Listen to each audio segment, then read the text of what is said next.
In a few weeks' time, we will be marking the 100th birth anniversary of Mr. Lee Kuan Yew. It's timely to reflect upon the values and ideals championed by Mr. Lee and the Founding Fathers, and for us to renew our commitment to these enduring values and ideals. I spoke in my Malay speech earlier about an exhibition now on at the National Museum, Semangat Yang Baru, Forging a New Singapore Spirit. The exhibition tells the story of the birth of our nation. It transports us back to our early years of nation building. It honors the indomitable spirit of the pioneer generation. They dared, they fought ferociously for Singapore, they never gave up.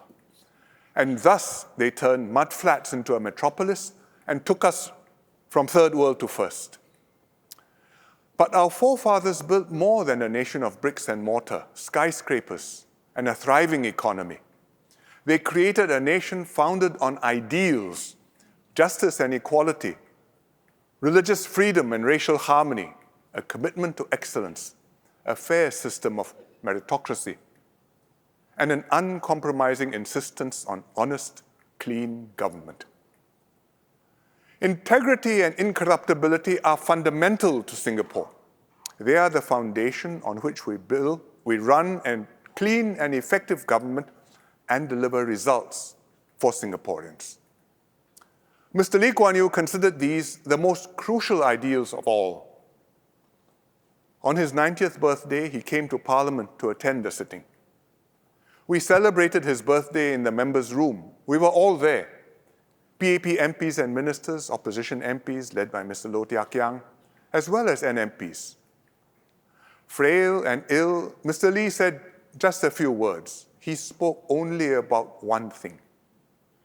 He reminded us Singapore must always remain clean and incorruptible, and ministers and MPs have to set the example.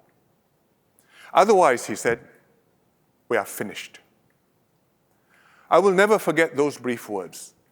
For the sake of the country, I will do all I can to keep faith with Mr. Lee's hope.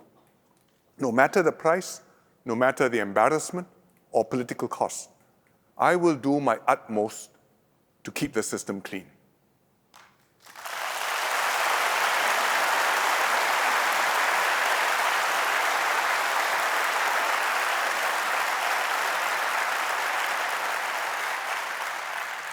And every generation of PAP leaders must also stand by this. This is what Singapore depends upon.